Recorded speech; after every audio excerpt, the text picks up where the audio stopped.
जय हिंद। तो हम लोग जो है यहाँ तक देख लिए थे पार्लर लाइन का समूह जो है उसको किसके समूह कौन होगा। अब इसमें हम देखेंगे किरण के बारे में, रेखाखंड के बारे में जान लिए, जिसका शुरू भी होता है और अंत भी होता है, वो रेखाखंड होता है। रेखा के बारे में जान लिए, जिसका न शुरू होता है न अंत होता है, दोनों दिशाओं में बढ़ाया जा सकता है। आप जिसको उसमें रेखाखंड जितना दूरी चाहिए उतना दूरी अंकित करके ले लिया जाता है। अब हम पढ़ेंगे किरण के बारे में। किरण के बारे में क्या होता है, शुरू तो होता है लेकिन अंत नहीं होता है। जैसे लाइट है, प्रकाश है, शुरू तो है, स्रोत है, सोर्स है कि सोर्स से निकल रहा है, लेकिन कहाँ तक जा रहा है ये जो है अनंत तक जाता है, तो उसे किरण बोला जाता है। तो एक तो था जिसका शुरू है अंत भी है, एक ऐसा मिला रेखा जिसका ना शुरू है ना अंत है, और एक ऐसा मिला जिसका शुरू है अंत नहीं है। तो तीन टाइप के ये रेखाएँ होती हैं। तो किरण के बारे में यहाँ पर कुछ देखते हैं मॉडल। जैसे यहाँ पर लाइट हाउस का चिन्ह दिया गया है कि एक लाइट हाउस से निकलती हुई प्रकाश की किरणें, है ना। इसके बाद टर्च से निकली प्रकाश की किरणें, ये सब किरण है, ये सब किरण की परिवृत्ति है, उदाहरण है। सूर्य की किरणें, तो किरण रेखा एक भाग होता है।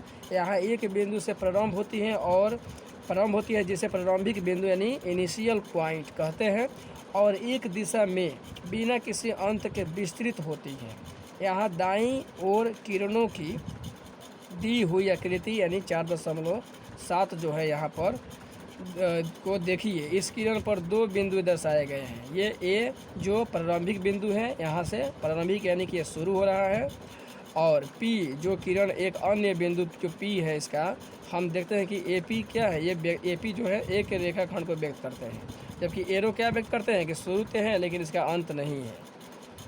तो यहाँ पर हम पी क्यू एक किरण है, तो सोचिए और चर्चा कीजिए कि अगर मान लीजिए कि यदि पी क्यू एक किरण है तो इसका प्रारंभिक बिंदु क्या होगा। तो प्रारंभिक बिंदु तो पी हो जाएगा, और बिंदु क्यू किरण पर कहाँ स्थित होगा, तो ये अनंत पर स्थित होगा। ये आपको जितना चाहिए उतना रख ले सकते हैं। तो क्या हम कह सकते हैं कि क्यू इस किरण का प्रारंभिक बिंदु है? नहीं है। अब ये प्रारंभिक बिंदु नहीं कर सकते हैं, क्योंकि अगर एक को पी को प्रारंभिक मानेंगे तो ये इसको जहाँ पर लेंगे वहीं तक की दूरी को ये बताएगा, क्योंकि किरण का शुरू होता है लेकिन अंत नहीं होता है। अब यहाँ पर प्रयास कीजिए, सामने दी गई आकृति 4.8 में दर्शाई गई किरणों के नाम लिखिए। तो यहाँ पर किरण के नाम लिखेंगे। देखिए यहाँ शुरू है, यहाँ पर अंत नहीं हो रहा है, मतलब इधर की तरफ जा रहा है, एरो की तरफ, एरो का चिन्ह इधर है। तो इसका जो है इस किरण का नाम क्या देंगे, टी ए, है ना, किरण टी ए इसका नाम देंगे। तो क्या देंगे, तो इसका टी और बी देंगे। टी और बी एक रेखाखंड का एक किरण का नाम है, और एक एन और बी लेंगे। अब यहाँ से हम टी और एन नहीं ले सकते, क्योंकि टी और एन लेंगे तो एक रेखाखंड हो जाएगा, ये किरण में नहीं आएगा। इसलिए टी और बी लेंगे ताकि ये एरो के समीप है। तो यहाँ पर टी और बी एक रेखाखंड हो जाएगा, फिर एन और बी ये एक रेखाखंड हो जाएगा, ये एक रेखाखंड का ये एक किरण हो जाएगा। ठीक है, तो इसमें तीन किरणें हैं, ए से टी से ए एक किरण है, और टी से बी एक किरण है, और एन से बी एक किरण है। तो क्या टी इन सभी किरणों का प्रारंभिक बिंदु है? तो है।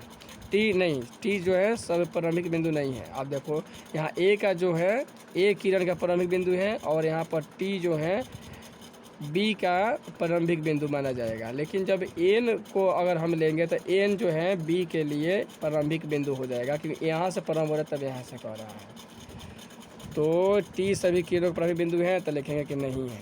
अब संलग्न आकृति 4.9 में एक किरण ओ ए दी है। यहाँ ओ से प्रारंभ होती है और ए से होकर जाती है। यह किरण बिंदु बी से होकर भी जाती है। यहाँ से देखिए दे रहा है ना कि यहाँ से ओ ए दी है। अब ओ से प्रारंभ होती है, प्रारंभ होकर कहाँ तक जाती है, ए से होते हुए ये बिंदु बी से होकर भी जाती है। तो क्या आप इसे ओ भी कह सकते हैं, इसे ओ भी कह सकते हैं। क्यों? यहाँ जो है ओ ए और ओ बी एक ही किरण को दर्शाते हैं, क्योंकि ये एक ही लाइन में है, तो ये एक ही किरण को ये दर्शाएंगे। ठीक है, अब यहाँ पर दो किरण नहीं होगी। ठीक है, तो जैसे यहाँ भी था टी और बी, क्या है, ये एक ही किरण है, एक ही किरण को ये क्या कर दर्शा रहे हैं, और ये एक ही लाइन पर है। तो इसी तरह ये भी है। अब यहाँ पर देखो, क्या हम किरण ओ ए को किरण ए ओ लिख सकते हैं? क्यों और क्यों नहीं। तो देखो यहाँ पर जो है 5 किरणें खींचिए और उनके उचित नाम लिखिए। इन किरणों के सिरे पर लगे 3 क्या दर्शाते हैं। अब इसी तरह कह रहा है कि क्या ओ ए को किरण हम कह सकते हैं, तो क्या ए ओ के किरण कह सकते हैं, तो नहीं कह सकते हैं, क्योंकि यहाँ से ये प्रारंभिक दूरी है तो इधर बढ़ सकता है। अब इधर से करेंगे तो यहाँ तक अंतिम दूरी हो जाएगा, और यहाँ भी हो जाएगा प्रारंभिक दूरी, यहाँ प्रारंभिक दूरी हो जाएगा, यहाँ पर अंतिम दूरी हो जाएगा, तो हो जाएगा आपका रेखाखंड। और इधर से तो अगर करेंगे ओ ए, तो ये तो रेखा, ये तो किरण को बताएगा, तो इस तरह ऐसे हो सकता है, लेकिन ऐसे नहीं होगा। तो ये क्यों और क्यों नहीं, ये दोनों निष्कर्ष आप उससे लिख सकते हैं अपने भाषाओं में। इसी तरह 5 किरणें सोचिए और उनके उचित नाम लिखिए, और इन किरणों के सिरे पर लगे तीर क्या दर्शाते हैं। तो इन सिरों के ऊपर तीर ये दर्शाते हैं कि इसका जो है अंत नहीं है, इसको अनंत तक बढ़ाया जा सकता है, यही दर्शा रहे हैं इसके सिरे पर लगे हुए एरो का चिन्ह, तीर का चिन्ह। इस तरह अब आप देखिए, अब आप प्रश्नवाली जो है 4.1, ये बिना किसी से पूछे अब आप इसको सॉल्व कर सकते हैं, क्योंकि आप अच्छी तरह से समझ चुके हैं ये जितना भी पीछे पढ़े हैं। इसलिए हम इसके पहले वीडियो में आप लोगों को बता चुके थे कि आप लोग जितना भी उदाहरण, जो भी चैप्टर शुरू हो रहा है उसमें जितना भी उदाहरण दे देकर समझाने का प्रयास किया है, पहले आप उसको समझने का प्रयास कीजिए। जब आप उस सब को समझ जाएंगे, समझने के बाद जब आप ये देखेंगे प्रश्नवाली, तो ऑटोमेटिक आप लोगों को सारी चीज़ समझ में आ जाएंगे। जैसे अब यहाँ पर देखिए, संलग्न आकृति का प्रयोग करके निम्न के नाम लिखिए। अब 5 बिंदु, तो 5 बिंदु आपको लिखना है, तो कहाँ से 5 बिंदु मिलेंगे। अब यहाँ से देखिए, ओ बी एक हो गया, ओ सी दो हो गया, फिर ओ डी कितना हो गया, 1 2 3, फिर 4, और फिर ये 5। तो इस तरह का 5 बिंदु आप दे सकते हैं, जैसे 1 2 3 4 5, ये पाँचों बिंदु, ए बिंदु बिंदु डी, बिंदु ई, बिंदु ओ, बिंदु बी, बिंदु सी, यानी 5 बिंदु का नाम लिख सकते हैं। ये बिंदु का सिर्फ नाम लिखना है, तो बस जितना दिख रहा है बिंदु उतना हम लिख देंगे। अब एक रेखा दिखा रहा है कि एक रेखा लिखना है, तो एक रेखा कौन हो सकती है, रेखा देखो ना, ये शुरू है और ना ये अंत है, तो एक रेखा क्या है, डी और बी क्या है, एक रेखा है। 4 किरणें, अब 4 किरण को दिखाना है, तो देखो ओ बी एक किरण है, क्योंकि इसका ये शुरू बिंदु है, यानी कि प्रारंभिक दूरी है, और ये अंतिम तक जा रही है, तो ये किरण हो जाएगा। तो इस तरह का क्या है, 4 दिखा रहा है, तो एक ये हो गया, फिर ओ से सी 2 हो गया, फिर ओ से डी कितना हो गया, 4 हो गया, 4 हो गया ना। अब यहाँ से कुछ हम नाम दे देंगे, तो ये भी एक किरणें हैं, तो ओ से हम एफ दे देंगे, तो इस तरह 4 हो जाएगा। 5 रेखाखंड, तो रेखाखंड का शुरू भी है अंत भी है, तो उसका क्या हो जाएगा, तो ओ ई ओ, फिर ई डी, फिर ओ सी, ओ बी, इस तरह का 5 रेखाखंड का नाम आप इसमें लिख सकते हैं। फिर डी बी, फिर ई बी, इस तरह आप रेखाखंड का नाम लिखकर पढ़ सकते हैं। तो ये जितना भी मतलब इसमें क्वेश्चन आए हुए हैं, आप लोग इसे आसानी से समझ सकते हैं, आसानी से लिख सकते हैं, अगर अच्छा से वीडियो समझे होंगे तो। इसलिए इस क्वेश्चन जो है, इसमें ज़्यादा टाइम नहीं लेते हुए हम अगले की ओर चलते हैं, अगले जो इसके चैप्टर के उसके भी चलते हैं। ठीक है, तो हम अब इसमें ये यहाँ से पढ़ेंगे। इसके पहले जो भी ये सब आया है आप लोग आसानी से उससे बना सकते हैं। इसका हम जो है फ़ोटो जो प्रोवाइड करवा देंगे, फ़ोटो इसका हम खींच के क्वेश्चन को भेज देंगे, आप लोग आसानी से कॉपी फेयर कॉपी में लिखकर उसको सॉल्व कर लीजिएगा। अब वक्र देखेंगे। वक्र मतलब होता है, वक्र मतलब ऐसे ऐसे जो रेखा होती है ना, टेढ़ी मेढ़ी, उसे वक्र रेखा बोलते हैं। अभी हमने जितना भी लाइन्स के बारे में बात की सब स्ट्रेट लाइन थी, यानी सीधी लाइन थी। भले एक दूसरे को जो है वो प्रतिच्छेदित कर रही थी, या कहीं एक दूसरे को नहीं मिल रही थी, या किसी को शुरू था अंत नहीं था, या किसी का शुरू अंत दोनों था, और या किसी का ना शुरू था ना अंत था, लेकिन वो सारे सीधी लाइन की बात हो रही थी। अब जो हम बात करेंगे इसमें वक्र होगा, यानी कि घुमावदार टेढ़ा मेढ़ा लाइन के बारे में हम बात करेंगे। तो क्या आपने कभी कागज़ पर पेंसिल से टेढ़ी मेढ़ी रेखाएं खींची हैं? ऐसा करने पर जो आकृतियाँ प्राप्त होती है वे वक्र यानी कर्व्स कहलाती है। तो इसमें से कुछ आकृतियाँ यानी ड्राइंग को आप कागज़ पर बिना पेंसिल उठाए और रूलर का प्रयोग किए बिना कर सकते हैं, प्रयोग किए बना सकते हैं। ये सभी आकृतियाँ वक्र हैं। आकृति जैसे दिखाएगा 4.10 में, तो आम भाषा में वक्र का अर्थ होता है सीधा नहीं, यानी कि सीधा नहीं होता है, वो टेढ़ा मेढ़ा होता है। तो गणित में वक्र सीधी भी हो सकती हैं और सीधी भी हो सकती हैं, और जैसे कि ऊपर आकृति 4.110 में 1.10.4 में दर्शाया गया है। तो हम इसके पीछे देखेंगे आकृति ये 4.1 जिसमें वक्र फिर 3 को मतलब स्वयं को काट रही है। तो जबकि 1 2 3 4 1 4 1 2 5 और 4 में वक्र स्वयं को नहीं काटती है। यदि कोई वक्र स्वयं को नहीं काटे तो वह सरल वक्र यानी सिंपल कर्व कहलाती है। तो यहाँ पर चित्र से स्पष्ट हो जाएगा। तो बात इसी को कह रहा था कि 4.10 में यहाँ पर जो दिख रहा है ये कर्व लाइन है, पूरा घूमी हुई है। यहाँ भी देखिए ये सभी ये कर्व लाइन के उदाहरण में आएंगे, ये भी कर्व लाइन के उदाहरण में आएंगे। तो इसी के बारे में वो कह रहा था। तो अभी दिया है कि 5 सरल वक्र बनाइए और 5 वक्र बनाइए जो सरल ना हो।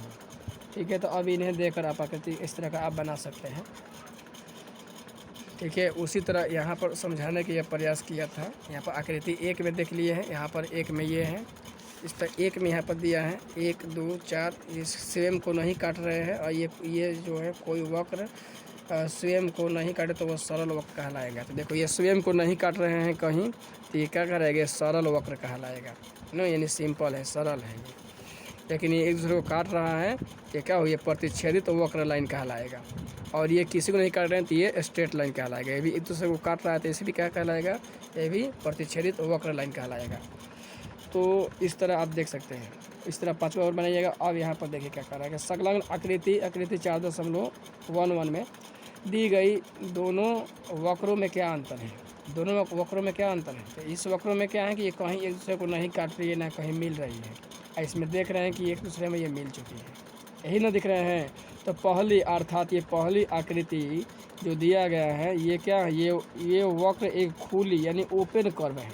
और दूसरी अर्थात जो ये आकृति है तो ये वक्र जो है ये वक्र एक बंद यानी कि क्लोज्ड कर्व है। तो क्या आप आकृति 4.10 1 और 2 यानी 4 5 और 4 में बंद वक्र और खुली वक्र बता सकते हैं। तो देखो इसमें क्या है, खुली वक्र है, ये खुली वक्र है, ये जो है बंद वक्र है, और ये भी बंद वक्र है, ये भी बंद वक्र है, ये भी बंद वक्र है ना। वर्क मतलब जो मतलब टेढ़ी मेढ़ी है। ये जो बंद है वो बंद वक्र है, जो खुला है वो खुली वक्र है। तो इस तरह आप इसमें देख बता सकते हैं। एक आकृति में स्थितियाँ, एक टेनिस चार्ट यानी टेनिस चार्ट एक टेनिस कोर्ट में कोर्ट रेखा उसे 3 भागों में बांटती है। ये भाग हैं रेखा के एक ओर, रेखा पर और रेखा के दूसरी ओर। आप एक ओर से दूसरी ओर बिना रेखा को पार किए नहीं जा सकते। आपके घर की परिसीमा यानी बाउंड्री घर को सड़क के से अलग करती है। आप परिसर के अंदर बाड़े की परिसीमा और परिसर के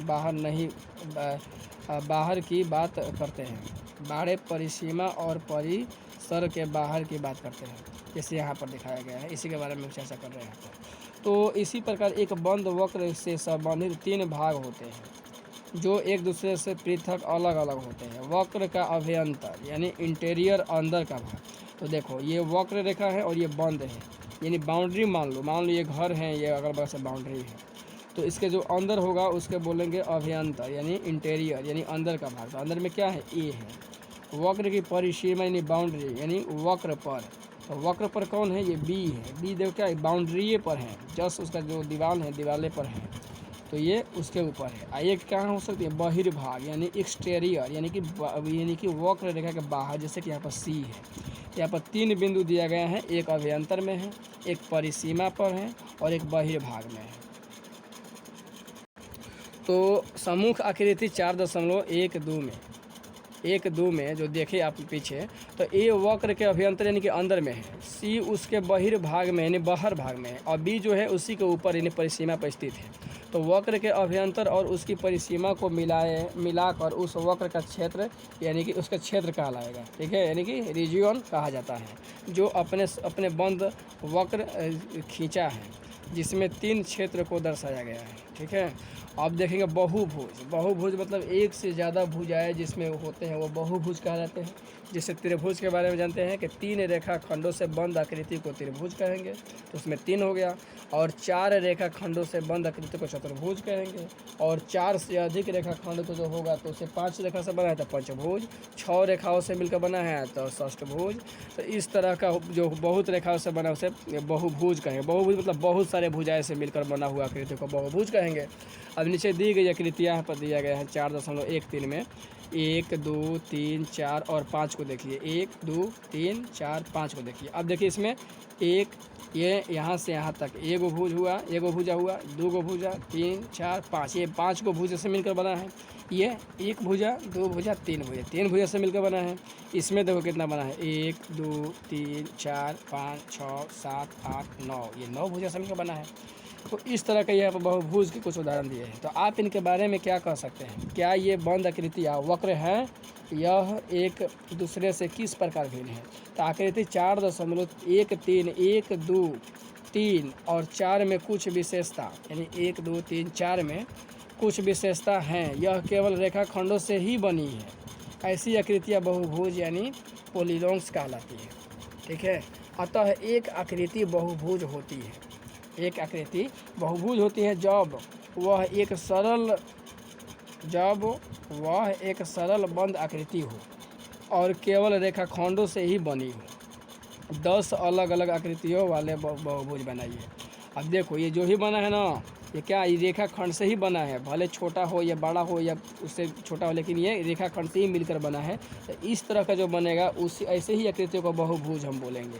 ठीक है। अब ये जो 4 नंबर ये बहुभुज नहीं है, क्योंकि इसमें एक ही रेखाखंड है। इसमें हम रेखाखंड नहीं कर सकते हैं कहाँ से कौन रेखा खत्म हो रहा है। तो ये रेखाखंड जो है एक हो रहा है, लेकिन इस सारे में रेखाखंड कन्फर्म है कि कितना रेखाखंड है, आप उसे काउंट कर सकते हैं। तो ऐसे के ही हम बहुभुज बोलेंगे। ठीक है। ये बहुभुज नहीं है इसमें। तो आप इतना समझ गए। अब इन्हें कीजिए, निम्न की सहायता से एक बहुभुज बनाने का प्रयास कीजिए। अब देखिए माचिस की 5 तिलियाँ लीजिए और उसे बहुभुज बनाइए। माचिस की 4 तिलियाँ लीजिए, उससे बनाइए आकृति। और इसी तरह 3, 2 और उपर्युक्त में से किस स्थिति में यह संभव नहीं हुआ? अब देखो 2 तिलियाँ से संभव नहीं हो पाएगा। 2 तिलियाँ से कैसे बनेगा बहुभुज? तो वही देखना है कि किन तिलियों से बनना संभव नहीं हुआ। तो ये 2 तिलियाँ यानी कि माचिस का 2 तिली लेंगे तो उसे हम बहुभुज नहीं बना सकते। ना कोई चित्र, ना त्रिभुज बना सकते हैं, ना कोई भी मतलब भुजाएँ नहीं बना सकते हैं। ठीक है। मतलब इस तरह का आकृति बहुभुज की रचना नहीं कर सकते हैं, मात्र 2 तिलियों से, बाकी सारे से बन सकता है, बन जाएगा। तो भुजाएँ, शीर्ष और विकर्ण। ठीक है। तो भुजाएँ समझ गए, जो मान लो तिली है तो सारे भुजाएँ हैं। शीर्ष यह है, जैसे कि ये शीर्ष कोना, ये 1 कोना, 2 कोना, 3 कोना, त्रिभुज है 3 गो कोना, पंचभुज है तो 5 गो कोना, तो ये शीर्ष हो जाते हैं। ठीक है। अब विकर्ण जो होते हैं, जो यहाँ से एक कोने से दूसरे कोने को मिलाया जाता है तो विकर्ण होते हैं। तो उसी के बारे में भी इसमें चर्चा करवाएगा। तो संलग्न आकृति यहाँ पर 4.14 को देखिए, ये देख रहे हैं। तो इसको बहुभुज कहने के लिए कुछ कारण दीजिए। इसे कारण क्या देंगे? तो बहुभुज को बनाने वाले रेखाखंड, इसकी भुजाएँ जो साइड है, ये साइड कहलाती है, भुजाई कहलाती है, इससे मिलकर बना हुआ है। इसे ABCDE की भुजाएँ के नाम से, ये जो ABCD दिया ना, ABCDE की भुजाओं के नाम क्या हैं? तो क्या नाम है? तो इस रेखा का नाम है EB। अब देखो आसानी से रहते हैं, AB, BC, CD, DE, AE, ये रेखा का नाम है जिससे मिलकर बहुभुज बना है। तो ध्यान दीजिए कि कोनों यानी कॉर्नर्स को किस क्रम में लेकर बहुभुज का नाम लिखा गया है। तो देखिए इसका दिया गया है ना, भुजाएँ क्या है? AB एक भुजा है, BC के बाद आपको दिया गया है CD के बाद DE के बाद EA, ये है। तो 2 भुजाएँ जहाँ मिलती हैं उसे बिंदु को बहुभुज शीर्ष यानी कि वर्टेक्स कहते हैं। ठीक है। तो समझिए कि 2 भुजाएँ जहाँ मिलती है, 2 भुजाएँ जहाँ मिलती है उस बिंदु को क्या बोलेंगे? बहुभुज शीर्ष बोलेंगे। तो इस तरह आप समझ गए। यहाँ पर देखिए एक सिरे से दूसरे सिरे पे लाएंगे तो इसे क्या बोलते हैं? इसे विकर्ण बोलेंगे। ठीक है। यानी डायगोनल्स बोलेंगे। आसन भुजा क्या होता है? जो दोनों में शामिल हो, जैसे कि ये इसके अंदर जो है एक भुजा और ये भुजा, इस बीच में जो शामिल है ये क्या आसन भुजा होगा। तो इस तरह ये इसमें किया है। तो वीडियो काफ़ी लंबी हो जाएगी, इसको दूसरे वीडियो में कवर करते हैं। ठीक है। तो मिलते हैं दूसरे वीडियो में, तब तक के लिए जय हिंद।